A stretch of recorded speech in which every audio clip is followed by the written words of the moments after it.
ಸಾಬುದಾನ summer drink ಇದು ಒಂದು ಈ ಬೇಸಿಗೆ ಕಾಲಕ್ಕೆ ರಿಫ್ರೆಶಿಂಗ್ ಡ್ರಿಂಕ್ ಅಂತಾನೆ ಹೇಳ್ಬೋದು.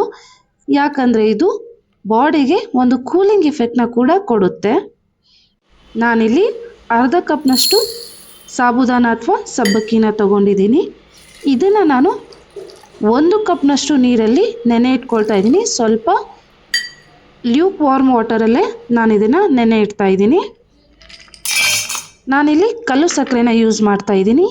ಇದನ್ನು ಪುಡಿ ಮಾಡಿ ಇಟ್ಕೊಳ್ತೀನಿ. ಕಲ್ಲು ಸಕ್ಕರೆ ಕೂಡ ಬಾಡಿಗೆ ಒಂದು ಕೂಲಿಂಗ್ ಎಫೆಕ್ಟ್ನ ಕೊಡುತ್ತೆ. ಬೇಸಿಗೆಯಲ್ಲಿ ರೆಗ್ಯುಲರ್ ಸಕ್ಕರೆಗಿಂತ ಈ ರೀತಿ ಕಲ್ಲು ಸಕ್ಕರೆನ ಯೂಸ್ ಮಾಡೋದು ಒಳ್ಳೆಯದು. ರೆಗ್ಯುಲರ್ ಆಗಿ ನಾವು ಸಾಬುದಾನ ಖೀರ್ನ ಮಾಡ್ಕೋತೀವಿ. ಇದು ಒಂದು ಸಾಬುದಾನ ಖೀರ್ ಥರನೇ, ಆದರೆ ಇದನ್ನು ನಾವು ಕೋಲ್ಡ್ ಆಗಿ ಸ್ವಲ್ಪ ಫ್ರೂಟ್ಸ್ನ ಆ್ಯಡ್ ಮಾಡಿಕೊಂಡು ಕುಡಿಯೋದ್ರಿಂದ ಇದು ಒಂದು ರಿಫ್ರೆಶಿಂಗ್ ಸಮರ್ ಡ್ರಿಂಕ್. ನಾನಿಲ್ಲಿ 2 ಕಪ್ನಷ್ಟು ಹಾಲನ್ನು ತಗೊಂಡಿದ್ದೀನಿ. ಇದಕ್ಕೆ 2 ಟೇಬಲ್ ಸ್ಪೂನ್ ಸಕ್ಕರೆನ ಹಾಕ್ಕೊಳ್ತೀನಿ. ಶುಗರ್ ಜಾಸ್ತಿ ತಿನ್ನೋರಿದ್ರೆ ಸ್ವಲ್ಪ ಎಕ್ಸ್ಟ್ರಾ ಹಾಕೋಬೋದು. ಸ್ವಲ್ಪ ಥಿಕ್ ಆಗೋವರೆಗೂ ಕುದಿಸ್ಕೊಂಡು ಬಿಡೋಣ. ಬಾಸುಂದಿ ಅಂತ ಏನಿಲ್ಲ, ಸ್ವಲ್ಪ ಥಿಕ್ನೆಸ್ ಬಂದರೆ ಸಾಕು. ಯಾಲಕ್ಕಿ ಪುಡಿನ ಹಾಕ್ಕೊಳ್ತಾ ಇದ್ದೀನಿ. ಹಾಗೆ ಕೇಸರ್ನ ನೆನೆ ಇಟ್ಕೊಂಡಿದ್ದೆ, ಅದನ್ನು ಹಾಕ್ಕೊಂಡು ಬಿಡ್ತೀನಿ. ಇವಾಗ ಇದು ಕುದಿ ಬಂದಿದೆ. ನಮ್ಮ ಸಾಬುದಾನ ಕೂಡ ನೆಂದಿದೆ ನೋಡಿ. ಒಂದು 10ರಿಂದ 15 ನಿಮಿಷ ಸಾಕು, ಸ್ವಲ್ಪ ಬಿಸಿನೀರಲ್ಲಿ ನೆನೆ ಇಟ್ಕೊಂಡ್ರೆ. ಇವಾಗ ನಾನು ಸಾನ್ಗೆಗೆ ಹಾಕಿ ನೀರನ್ನೆಲ್ಲ ತೆಕ್ಕೊಂಡು ಬಿಡ್ತೀನಿ. ನೀವು ಓವರ್ ನೈಟ್ ಕೂಡ ನೆನೆ ಇಟ್ಕೊಂಡು ಮಾಡ್ಕೋಬೋದು, ಇಲ್ಲಾಂದರೆ ಈ ಥರ ಕೂಡ ಮಾಡ್ಕೋಬೋದು. ಸಾಬುದಾನ ಕೇವಲ ಉಪವಾಸಕ್ಕಲ್ಲ, ಈ ರೀತಿ ಸಮರ್ ಡ್ರಿಂಕ್ ಕೂಡ ನೀವು ಮಾಡ್ಕೊಂಡು ಕುಡಿಬೋದು. ಹೆಲ್ದಿಯಾಗಿದೆ, ನ್ಯೂಟ್ರಿಷಿಯಸ್ ಆಗಿದೆ. ಹಾಗೆ ಲೈಕ್, ಶೇರ್ ಆ್ಯಂಡ್ ಸಬ್ಸ್ಕ್ರೈಬ್ ಮಾಡೋದನ್ನು ಮರಿಬೇಡಿ. ತುಪ್ಪ ಕಾದಿದೆ, ಇದಕ್ಕೆ ಕಟ್ ಮಾಡಿ ಇಟ್ಕೊಂಡಿರೋ ಡ್ರೈ ಫ್ರೂಟ್ಸ್ನ ಹಾಕ್ಕೊಂಡ್ಬಿಡ್ತೀನಿ.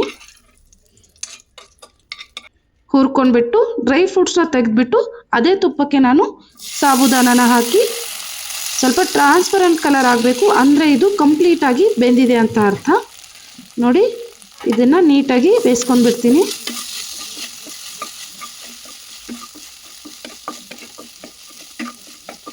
ಇವಾಗ ನೋಡಿ, ಇದು ಟ್ರಾನ್ಸ್ಪರೆಂಟ್ ಕಲರ್ ಆಗಿದೆ, ಹಾಗೆ ಸಾಫ್ಟ್ ಕೂಡ ಆಗಿದೆ. 2 ಕಪ್ ಹಾಲನ್ನು ನಾನು ಮುಂಚೆನೇ ಕುದಿಸಿಟ್ಕೊಂಡಿದ್ನಲ್ಲ, ಅದನ್ನು ಇವಾಗ ಇದಕ್ಕೆ ಹಾಕಿ ಮಿಕ್ಸ್ ಮಾಡ್ಕೊಂಡ್ಬಿಡ್ತೀನಿ. ಸಾಬುದಾನ ಎಲ್ಲ ನೀವು ಹಾಲನ್ನು ಹೇಗೆ ಕುದಿಸ್ತಾ ಹೋಗ್ತಿರೋ ಹಾಗೆ ಬಿಡಿ ಬಿಡಿ ಆಗ್ತಾ ಈವನ್ ಆಗಿ ಸ್ಪ್ರೆಡ್ ಆಗ್ತಾ ಹೋಗುತ್ತೆ. ನೋಡಿ, ಇವಾಗ ಆಲ್ಮೋಸ್ಟ್ ಎಲ್ಲ ಬಿಡಿ ಬಿಡಿ ಆಗಿದೆ. ನಾನು ಇದಕ್ಕೆ ಕಟ್ ಮಾಡಿ ಇಟ್ಕೊಂಡಿರೋ ಡ್ರೈ ಫ್ರೂಟ್ಸ್ನ ಹಾಕ್ಕೊಂಡ್ಬಿಡ್ತೀನಿ. ನಾನಿಲ್ಲಿ ಗೋಡಂಬಿ ಮತ್ತು ಬಾದಾಮನ್ನ ತಗೊಂಡಿದ್ದೀನಿ. ಬೇರೆ ಡ್ರೈ ಫ್ರೂಟ್ಸ್ ಕೂಡ ನೀವು ಹಾಕ್ಕೋಬೋದು.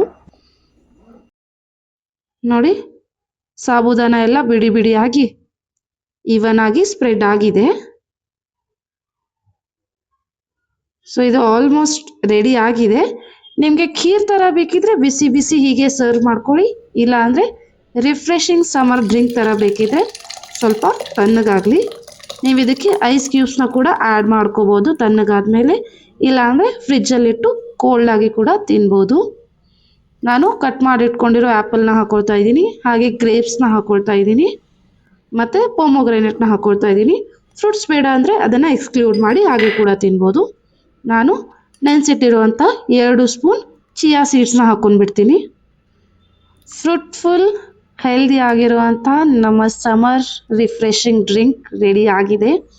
ಇಷ್ಟ ಆದರೆ ಕಮೆಂಟ್ ಮೂಲಕ ತಿಳಿಸೋದನ್ನು ಮರಿಬೇಡಿ. Thank you.